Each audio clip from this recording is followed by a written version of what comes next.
Thousand Autumns, is a Meng Xi Shi novel. This is an audiobook made by fans for other fans. Disclaimer. The main couple of the story is made up of two men. If you don't like it, don't listen. Thank you.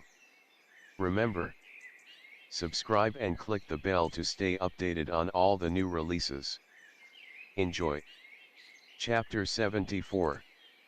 The reason why Ch74 Qiao was included in the top 3 strongest masters in the world was absolutely not because he was good at bringing everyone together to gang up against his opponents, but because he was actually pretty strong. Shen Qiao did not doubt this. Ever since he had met Ch74 Qiao, he had almost always expected this fierce battle that they would have today. Ch74 was not that much younger than Qi Fengge. However, once you have studied Wuzhong to a certain extent, your appearance no longer ages. The effects of old age are much more gradual as well, especially when compared to that of ordinary people. Just before Qi Fengge passed away, for example, he looked around 30 to 40 years old. No one would have imagined that his true age was close to 100. Therefore, when ordinary people catch sight of Ch74 Qiao, they find him quite handsome. Were it not for the fact that he did not have a single hair on his head, he would certainly have the wealthy and elevated look of some young master. However, he looked so calm and composed, so regal and dignified. One would be unable to detect the slightest trace of the mortal world on him. It was true that Shen Qiao was also as distantly elegant as an immortal, however, his heart was still soft. The sight of those weaker than he would compel him to reach out to help them. Sometimes, he seemed even more empathetic than most ordinary people. He and Ch74. One who follows Dao, one who follows Buddhism. The latter was like a Buddhist statue in a temple, resolute in heart and his words, without any mercy to speak of. While the former was like that of a pool of azure waters, tranquil at first sight. Yet when a swan schemes over its surface, ripples would form, filled with tender sentiment. The Akala seal's first repetition, all forms are emptiness, as all forms are countless, all possessing false decoration. Many people of this world are unable to recognize this, and thus, amongst those who become victim to such vices and unable to free themselves, only those who stand by a heart as clear as glass would be able to distinguish truth from false, to disregard demons of temptation and simply pursue their true intentions. The seals came in all directions, leaving layers of palm marks all over the surrounding area. The strength of his right hand, as white and unflawed as snow, was infinitely amplified. The dignified and solemn Vajra seal overcame all evil. It was unavoidable, even if you tried. However, Shen Qiao did not move from where he stood. His left hand remained behind him, while the wrist of his right hand flicked outward somewhat. The Shan He Tongbei sword was unsheathed with a tremor.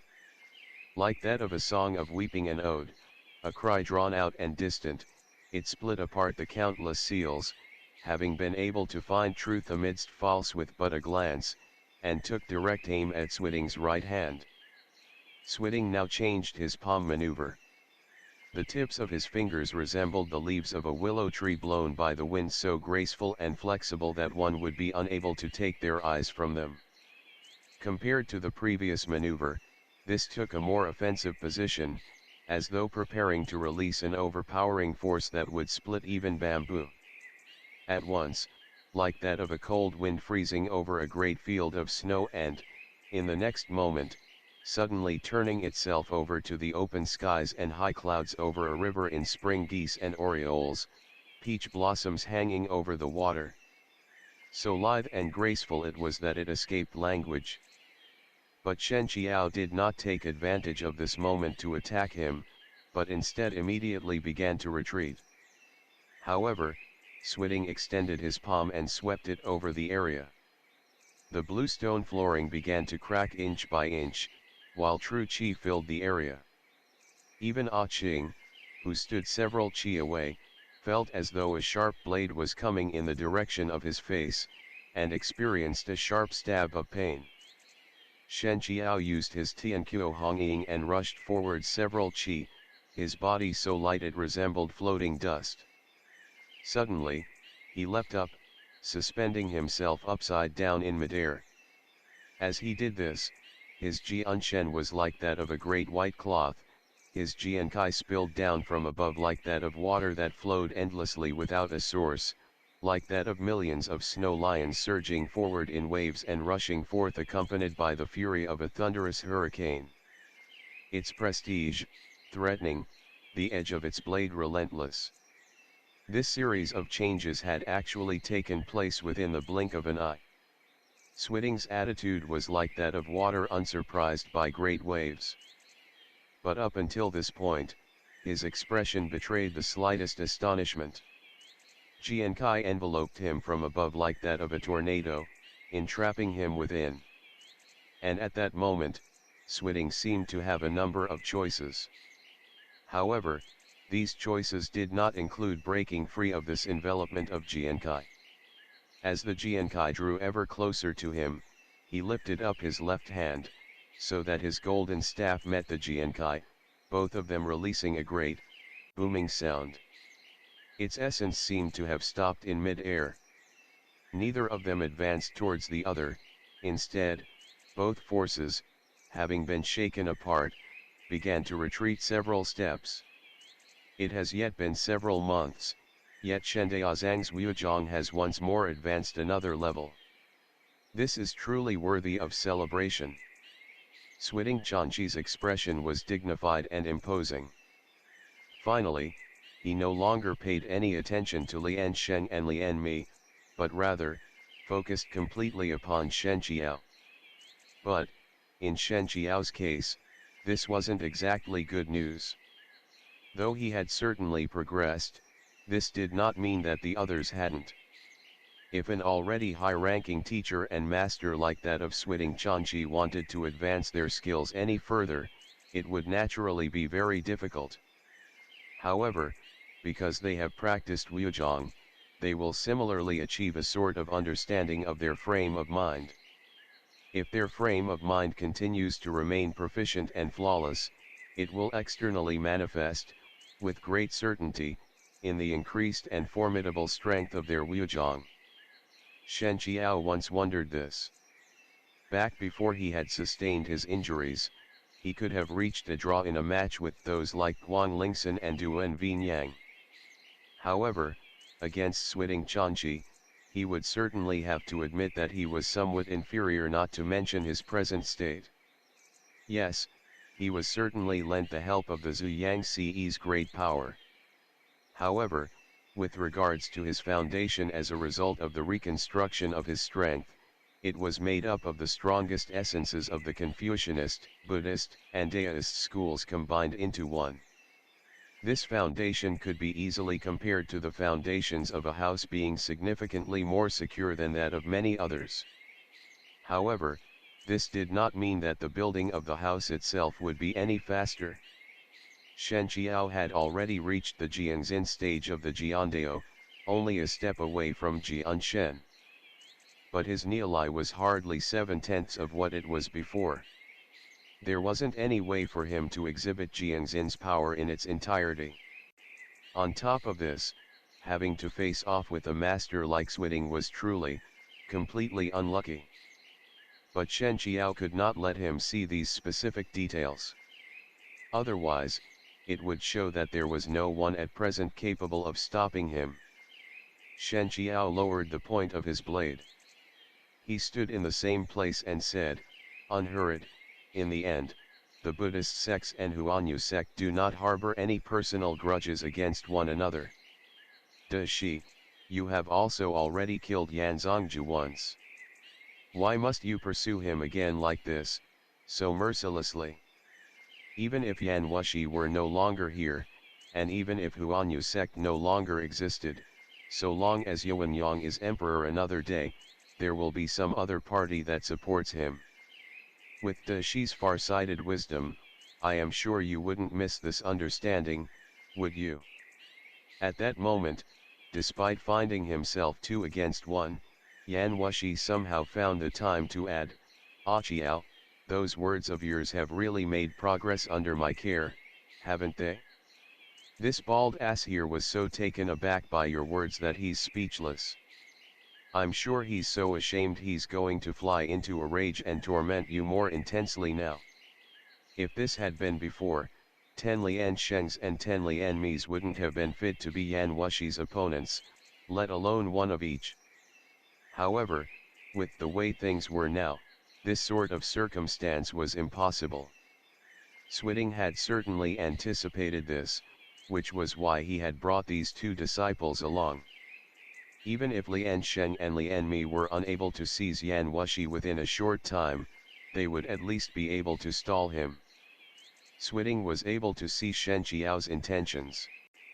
He shook his head and said, "Shen Daozang, you must know that this concerns the survival of Buddhism. It will not do any good to say any more. The reason why this poor monk has come here was simply for Yan Zongju alone. If Shen Daozang is willing to withdraw and not concern himself with this poor monk would not be able to thank you enough." What an interesting man.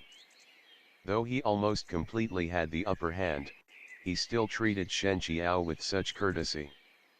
He was not indignant, nor was he angry, he was as indifferent as a light breeze, truly possessing the presence of a great sect scholar.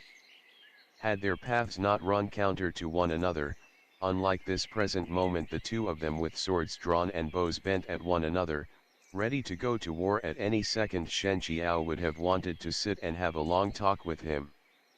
Yan Wushi, on the other hand, seemed to find Shen Qiao's new perception of Switting Changji completely unbearable.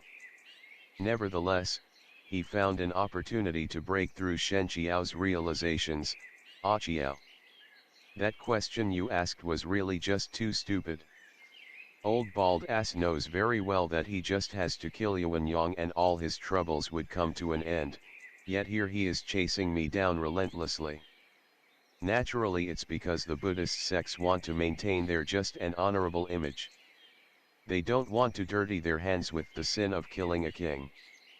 Even if they wanted to kill Yuan Yang, then they'd rather have someone else go out and do it so that they can stay nice and clean, without a speck of dirt upon themselves.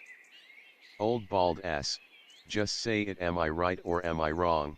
Ah." Switting did not feel like wasting his words with Yan Wushi. He simply bowed his head and chanted a brief Ba, before continuing, "Shen Daozang, since you are not only unwilling to remove yourself and become an onlooker, but also insist completely on protecting Yan Wushi until the end, then this poor monk has no choice but to wrong you."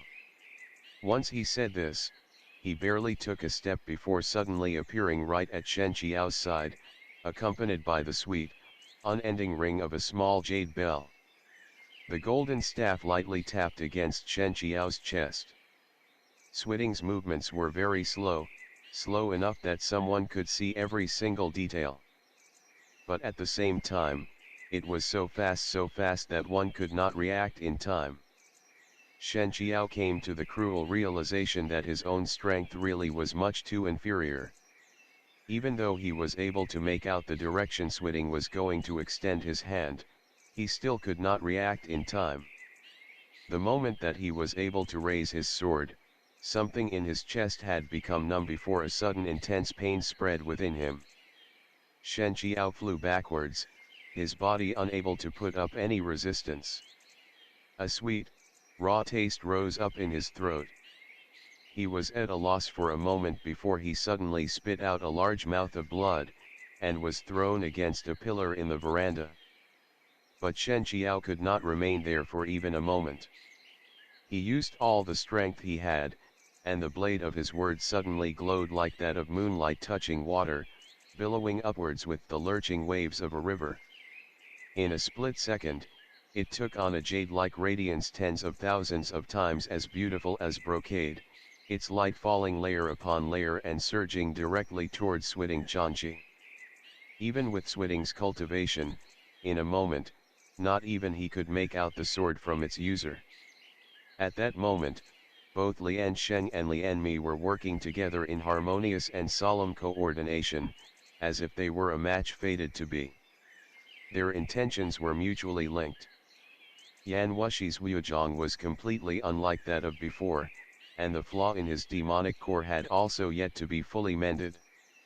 His attacks would inevitably leave him somewhat vulnerable. The two monks took advantage of this opportunity. With Lian Shen on defense and Lian Mi on offense, they surrounded Yan Wushi. However, they did not intend to kill him. Instead, they did not give him any room to escape, surrounding him with a force like that of Taiji and heaven and earth. It seemed as though they were following some instructions Switting had given them beforehand. They knew that with their abilities, it would still be somewhat difficult to kill Yan Wushi, even though his abilities had diminished significantly. They could only search for a way to stall him and wait until Switting had defeated Shen Qiao before assisting them. Such a shame that they ended up waiting around for so long. After exchanging several moves with him, the two monks were starting to work up a sweat on their foreheads, yet Switting was still being held up by Shen Qiao and did not intend to separate from him right then. Lian Shen was becoming anxious. He could not help but take advantage of the moment that Lian Mi was attacking Yan Wushi and glanced in his Shizun's direction. It was only a glance, and yet their circumstances suddenly changed so much. Yan Wushi, who had been on the defensive this entire time, suddenly attacked them. He used the tips of his fingers as though they were the point of a blade and struck the center of Lian Mi's palm. Earlier, Lin Mi had seen Yan Wushi's indifferent expression, and could not help but underestimate his strength. He had even thought, the great Zongju of Huanyu sect is hardly anything to fear. In the end, just as he finished that thought, he felt a sharp pain in the palm of his hand, as though a scalding hot iron bar had stabbed right through him. He could only give a horrible shout as he stepped away reflexively. In the center of his palm was a bloody hole, with fresh blood gurgling up and flowing out. Within this wound he could barely make out the sight of muscle and white bone. Lian Sheng quickly ran back upon hearing this. Upon seeing the state of things, he was completely taken aback. But before he could act in time, the light of a blade suddenly flitted across his face. "Let's go!" Shen Qiao shouted harshly. With this, he grabbed Yan Wushi's arm and took off in the southeastern direction. Shen Qiao did not dare underestimate Switting, so he used his Tianqiu Hongyiing technique to its utmost power. To an outsider, Shen Qiao with Yan Wushi in tow looked like nothing more than shadows swaying in the wind. However, he still did not feel at ease. Worried that Switting would chase after them, he flew forwards without stopping. The rows of trees on either side of them became phantoms, gliding past them at full speed. Yet he did not slow down the slightest bit. Though he had yet to turn around, Shen Qiao could feel a menacing presence behind him. It felt both very close and far away, suspended at some distance from him, sending a chill down his back. That was clearly Switting chasing them from behind, unwilling to leave matters as they were.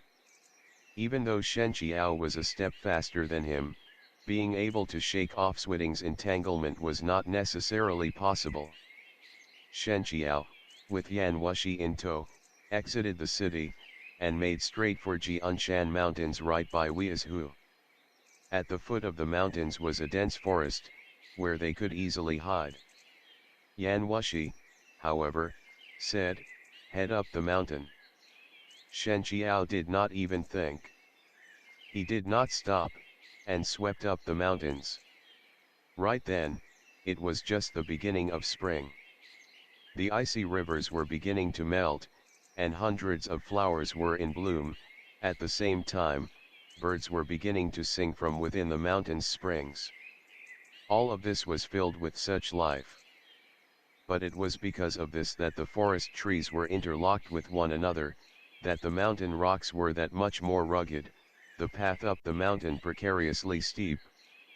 There wasn't a good area to place one's feet at all. From halfway up the mountain looking down, there was a cliff that jutted straight out, entangled with misty clouds. The sight of this made it seem even steeper than it was. Up until the halfway point of this mountain, Shen Qiao noticed a cave, concealed by a thicket. It was dark and winding within, with the sound of a stream rushing past it. The cave was actually quite deep. After entering it with Yan Wushi, they had walked several zhang inwards before happening upon a wide, bright area. It was lit by the glossy sheen of the neatly arranged rock walls, and the area itself was about the size of the hall belonging to a wealthy family. And if you were to look upwards, you would see that there wasn't a rock ceiling to cover it. Sunlight scattered down through the gaps of the thick foliage above and illuminated the dead leaves beneath their feet. Right around here, Yan Wushi said. Switting knows that we will try to hide somewhere by the trees at the foot of the mountain.